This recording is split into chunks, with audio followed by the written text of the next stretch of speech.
নমস্কার বন্ধুরা, মুনমুন কিচেনে আপনাদের সবাইকে স্বাগত। প্রতিদিনের মতো দেখুন আজকে এসেছি আবার একটা ভিন্ন ধরনের রেসিপি নিয়ে। আজকে আমি নিরামিষ একটা ভেন্ডি রেসিপি আপনাদের সঙ্গে শেয়ার করছি। নিরামিষের দিনে যদি এই রকম একটা ভেন্ডি রেসিপি থাকে তাহলে এর সুগন্ধেই এক থালা ভাত খাওয়া হয়ে যাবে, এতটাই সুস্বাদু হয়। ভেন্ডি একবার এইভাবে রান্না করে দেখবেন, আমি কথা দিচ্ছি যে এর স্বাদ মুখে লেগে থাকবে। তো আমি মুনমুন কিচেনে আপনাদের সবাইকে স্বাগত। অবশ্যই আপনারা এই ভেন্ডির রেসিপিটা একবার হলেও বানিয়ে দেখবেন, এটা আমার অনুরোধ আপনাদের কাছে। এখানে তার জন্য দেখুন তরতাজা আমি এখানে ভেন্ডি নিয়েছি। আর ভেন্ডিগুলোকে প্রথমে গোটা অবস্থাতে ভালো করে ধুয়ে নেবেন, কারণ ভেন্ডি কাটার পর ভেন্ডি ধুয়ে নিলে ভেন্ডি কিন্তু রান্না করা ভালোভাবে যায় না। মানে আপনারা জানেন যে ভেন্ডির মধ্যে একটা হড়হড়ে ভাব থাকে, তার জন্যই ভেন্ডি কিন্তু যে কোনো ভেন্ডির রেসিপি তৈরি করার আগে ধুয়ে নেবেন, তারপরে ভেন্ডির রেসিপিটা তৈরি করবেন। তো আজকে আমি ভেন্ডিটা ভালো করে ধুয়ে নিয়ে গোটা গোটা করে ভেন্ডিগুলোকে রাখবো, মানে ভেন্ডির দুটো সাইডের অংশ এইভাবে কেটে বাদ দিয়ে দেবো, দিয়ে প্রত্যেকটা ভেন্ডি এরকম গোটা গোটা রাখবো। তো আজকের আমি একদম ইউনিক স্টাইলের একটা নিরামিষ ভেন্ডির রেসিপি শেয়ার করছি। আর যদি রেসিপি ভালো লেগে থাকে তাহলে আপনাদের কাছে একান্ত অনুরোধ, রেসিপিটা বন্ধুদের মধ্যে প্রচুর শেয়ার করে দেবেন। আর আপনাদেরকে একটা কথা বলে রাখি যে ভেন্ডি এই রেসিপিটা যদি একবার বানান তাহলে আপনার বাড়ির লোকেরা বারবার এইভাবেই বানাতে আপনার কাছে অনুরোধ করবে, আর রেসিপি জানতে চাইবে যে ভেন্ডিটা কিভাবে রান্না করা হয়েছে। তো এখানে দেখুন সবকটা ভেন্ডি আমার কাটা হয়ে গিয়েছে, এগুলোকে একটা আমি পাত্রের মধ্যে তুলে নিয়েছি। এবারে ভেন্ডির মধ্যে আমি দিয়ে দিচ্ছি স্বাদ মতো লবণ, আর এর মধ্যে এখন দিয়ে দেব 1 চিমটি হলুদের গুঁড়ো, আর দিয়ে দিচ্ছি সামান্য অল্প পরিমাণে একটু দিয়ে দেব কাশ্মীরি লাল লঙ্কার গুঁড়ো। এতে কালারটা ভীষণ সুন্দর আসবে, তার জন্যই এখানে এই কাশ্মীরি লাল লঙ্কার গুঁড়োটা আমি ব্যবহার করলাম। আর এখানে দিয়ে দিচ্ছি 1 চামচ মতো বেসন। অবশ্যই বেসনটা দেবেন, কোনোটা স্কিপ করবেন না, তাহলে পারফেক্টভাবে ভেন্ডির রেসিপিটা তৈরি হবে না। তখন আপনারাই হয়তো বলবেন যে দিদিভাই আপনারা যে রেসিপিটা দেখিয়েছিলেন সেটা তো ঠিক সেইভাবে হলো না যেভাবে আপনি বলেছিলেন। তার জন্য আপনার কাছে অনুরোধ, আপনারা সবাই আগে ভিডিওটা পুরোটা দেখবেন, তারপর বাড়িতে তৈরি করবেন আর আমাকে কমেন্ট বক্সে কমেন্ট করবেন। 100% গ্যারেন্টি দিচ্ছি যে এই রেসিপির স্বাদ কিন্তু মুখে লেগে থাকবে। তো তার জন্য এখানে নিয়ে নিচ্ছি মগজদানা। আমি এখানে 2 চামচ মতো মগজদানা নিয়েছি মিক্সির মধ্যে, আর নিয়ে নিচ্ছি 2 চামচ মতো সর্ষে, আর ঝালের জন্য নিয়ে নিচ্ছি 2টো কাঁচা লঙ্কা। 2 থেকে 3টে কাঁচা লঙ্কা দিয়েছি। আগে শুকনো পেস্ট এইভাবে আগে করে নেব, কোনো রকম জল দেব না। তো আপনারা চাইলে এই মশলাটা শিলনোড়াতেও বেটে নিতে পারেন। এবারে যখন পেস্ট করা হয়ে গিয়েছে এর মধ্যে অল্প জল দিয়ে একটা চামচ দিয়ে খুব ভালো করে আগে জলটার সঙ্গে এইভাবে মিশিয়ে নেবেন, তাহলে যেহেতু সর্ষে আছে এই মশলাটা খুব সুন্দর করে বাটা হবে। তো তার জন্য আপনারা একটু জল দিয়ে আগে ভালো করে এইভাবে মিশিয়ে নেবেন, তারপর আবার একবার মিক্সিতে ঘুরিয়ে নিলেই খুব সুন্দর একটা মিহি পেস্ট তৈরি হয়ে যাবে। আর আমাদের আগেকার দিনের মা ঠাকুমারা কিন্তু শিলনোড়াতেই মশলা বাটতেন, আপনারাও শিলনোড়াতে মশলা বেটে রান্নাটা করবেন, এর স্বাদ কিন্তু দ্বিগুণ হবে। তবে আমার হাতে সময় ছিল না, তার জন্য আমি এখানে মিক্সিতে বেটে নিয়েছি। তো আমার চ্যানেলে শিলনোড়াতে বেটেও কিন্তু রান্নার রেসিপি রয়েছে, তো চাইলে আপনারা কিন্তু চ্যানেলটা ঘুরে আসতে পারেন। তো এবারে চলে যাচ্ছি মূল রেসিপিতে। কড়াইয়ের মধ্যে দিয়ে দিচ্ছি বেশ কিছুটা পরিমাণে সরষের তেল। তেলটা খুব ভালো করে গরম হয়ে গেলে এবারে আমি যে ভেন্ডিগুলোকে বেসন আর লবণ, হলুদের গুঁড়ো আর একটু কাশ্মীরি লঙ্কার গুঁড়ো দিয়ে মাখিয়ে রেখে দিয়েছিলাম, সে ভেন্ডিগুলোকে এখন তেলের মধ্যে দিয়ে খুব সুন্দর করে ভেজে নিতে হবে। এমন করে ভাজবেন যেন ভেন্ডির এই যে একটু হালি ভাবটা আছে সেটা যেন চলে যায় একটুখানি।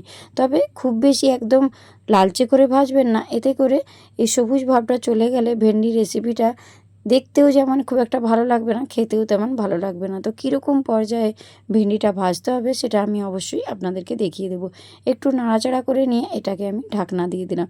ঢাকনা চাপা দিয়ে রান্নাটা করলে ভেন্ডিটা কিন্তু এই তেলের মধ্যে কষতে কষতেই অনেকটাই সেদ্ধ হয়ে যাবে, আর আলাদা করে কিন্তু বেশিক্ষণ সময় লাগবে না এই ভেন্ডির রেসিপিটা তৈরি করতে।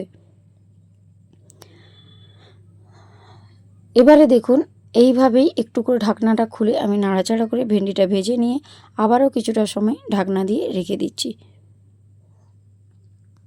একদম অন্যরকম ধরনের একটা রেসিপি শেয়ার করেছি। আশা করছি রেসিপি আপনাদের খুবই ভালো লাগবে।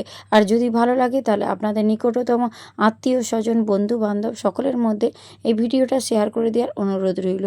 আমি মুনমুন, আমি কিন্তু 100% গ্যারেন্টি দিয়ে বলছি যে এই ভেন্ডির রেসিপি যদি একবার খান তাহলে এর স্বাদ কিন্তু সারা জীবন মুখে লেগে থাকবে।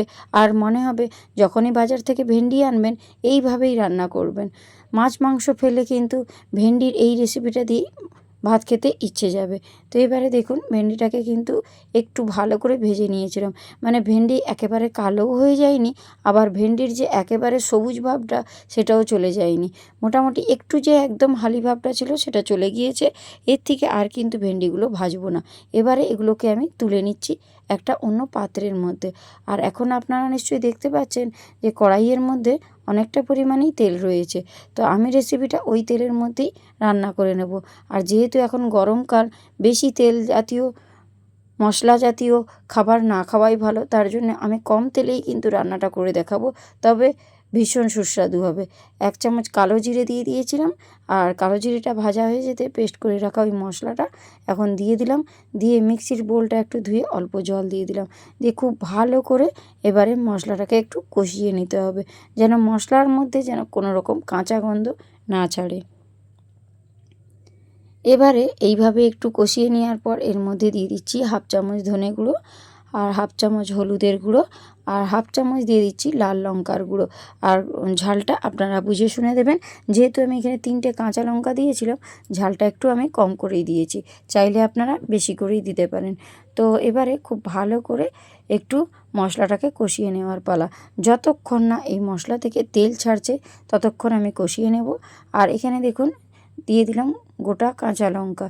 কাঁচা লঙ্কাগুলোকে মাঝখানে একটু কাট লাগিয়ে দিয়েছি, আর 3টে কাঁচা লঙ্কা ওই মশলার মধ্যে দিয়ে একসঙ্গে কষিয়ে নিচ্ছি। একদম ভিন্ন ধরনের রেসিপি। আর এখন দেখুন কষাতে কষাতে মশলা থেকে কিন্তু অলরেডি তেল ছাড়তে শুরু করে দিয়েছে। আর যখন মশলাটা কষাবেন গ্যাসের ফ্লেমটা একদম লো ফ্লেমে রেখে কষাবেন, এতে করে কষানোটা ভীষণ সুন্দর হয়। আর মশলা কিন্তু তলায় ধরে যাওয়ার ভয় থাকবে না। এই পর্যায়ে দেখুন মশলাটা খুব সুন্দর কষানো হয়ে যেতে ভেজে রাখা ওই ভেন্ডিগুলো ওই মশলার মধ্যে দিয়ে দিলাম। একসঙ্গে মশলা আর ভেন্ডি সহ ভালো করে কষিয়ে নেওয়ার পালা। যেহেতু ভেন্ডিটা গোটা গোটা রয়েছে তার জন্য একটু কিছুটা সময় ধরে এটা কষিয়ে নেবেন, এতে করে মশলাটা ভেন্ডির মধ্যে প্রবেশ করবে। পর্যায়ে দেখুন খুব ভালো করে মশলা আর ভেন্ডিটাকে কষিয়ে নিয়েছিলাম। আর কষিয়ে নেওয়ার জন্য এর মধ্যে থেকেও দেখুন অলরেডি তেল ছাড়তে শুরু করেছে। ততক্ষণ পর্যন্ত কষিয়েছিলাম যতক্ষণ না এই মশলা সহ ভেন্ডি থেকে তেল না ছাড়ছে। এখন দেখুন কত সুন্দর তেল ছাড়তে শুরু করে দিয়েছে। এর থেকে আর বেশি কষাতে হবে না, এইভাবেই যতক্ষণ না তেল ছাড়ছে ততক্ষণ কষিয়ে নেবেন। তারপর কষানোটা হয়ে গেলে এর মধ্যে পর্যাপ্ত পরিমাণ জল দেবেন। মানে গ্রেভিটা আপনারা কীরকম রাখতে চান সেই অনুসারে আপনারা জলটা ব্যবহার করবেন। তো আমি এখানে খুব একটা মানে গ্রেভি রাখবো না, জন্য আমি জলের পরিমাণটা অল্প করেই দেবো। আর এখন আপনারা দেখতে পাচ্ছেন মশলা থেকে কত সুন্দর তেল ছেড়েছে, একদম তেল ছেড়ে বেরিয়ে এসেছে। এই পর্যায়ে এর মধ্যে অ্যাড করে দিচ্ছি 1/2 বাটি মতো জল। জলের পরিমাণটা আপনারা নিশ্চয়ই দেখলেন, আমি খুবই অল্প জল ব্যবহার করলাম। 1/2 বাটি জল দিয়েছি, যেহেতু আমি এটা একটু শুকনো শুকনো মাখো মাখো করে রেসিপিটা তৈরি করব তার জন্যই। আর এখানে দেখুন জলটা দেওয়ার পর নাড়াচাড়া করে নিয়েছিলাম। আর এর মধ্যে এখন আমি দিয়ে দিচ্ছি স্বাদ মতো একটু লবণ, আর স্বাদের ব্যালেন্স করার জন্য দিয়ে দেব সামান্য অল্প পরিমাণে একটু চিনি। চিনি আর লবণটাকে দিয়ে ভালো করে মিশিয়ে নিয়ে এবারে কিছুটা সময় এটাকে একটু ফুটিয়ে নেব। ভেন্ডিটা গোটা রয়েছে তার জন্য কিছুটা সময় যদি আপনারা এইভাবে ফুটিয়ে নেন তাহলে ভেন্ডির মধ্যেও মশলাটা প্রবেশ করবে। আর একটু এইভাবে আমি ঢাকনা দিয়ে দিচ্ছি। ঢাকনা চাপা দিয়ে লো ফ্লেমে যদি একটু রান্নাটা করে নিই, এতে করে কালারটা দেখবেন ভীষণ সুন্দর আসবে। তো একটুখানি আমি ফুটিয়ে নিয়েছিলাম। আর এখন দেখুন যে পরিমাণ জলটা দিয়েছিলাম এটা অনেকটাই কমে গিয়েছে। তো এইভাবেই আমি ঢাকনা চাপা দিয়ে রান্নাটা করেছিলাম, তার জন্য দেখুন ভেন্ডিগুলোও সেদ্ধ হয়েছে। আরও কিছুটা সময় আমি রেখে দিয়েছিলাম, এখন দেখুন কালারটা কত সুন্দর এসেছে। তো আজকের আমার এই নিরামিষ ভেন্ডির রেসিপিটা একেবারে সম্পূর্ণরূপে রেডি। এবারে আমি গ্যাসের ফ্লেমটা কিন্তু বন্ধ করে দেবো, কারণ এই রকমই কিন্তু আমি গ্রেভিটা রাখবো। এতে করে দেখবেন যখন এটা ঠান্ডা হবে একদম মাখো মাখো হয়ে যাবে। তো তার জন্য এখন দেখুন আমি গ্যাসের ফ্লেমটা বন্ধ করে দিয়েছি, আর ভেন্ডির রেসিপিটা আমার পারফেক্টভাবে তৈরি হয়ে গিয়েছে। তো আপনারা দেখে নিশ্চয়ই বুঝতে পারছেন যে কত সুন্দর একটা কালার এসেছে। তো এবারে আমি এটাকে একটা পাত্রের মধ্যে সার্ভ করে দিচ্ছি। দেখলেই আপনারা বুঝতে পারবেন যে কতটা লোভনীয় হয়েছে। এটা যে নিরামিষ কেউ বুঝতেই পারবে না। অবশ্যই এই রেসিপিটা ট্রাই করবেন, আমার একান্ত অনুরোধ আপনাদের কাছে। তো আজকের মতো ভিডিওটা এখানেই শেষ করব। দেখা হচ্ছে নেক্সট রেসিপির সঙ্গে। তো আপনারা সুস্থ থাকবেন আর ভালো থাকবেন, আর রেসিপি ভালো লাগলে বন্ধুদের মধ্যে শেয়ার করে দেবেন। আর আমার চ্যানেলটা সাবস্ক্রাইব করতে ভুলবেন না কিন্তু। তো আসি বন্ধুরা, টাটা, বাই বাই।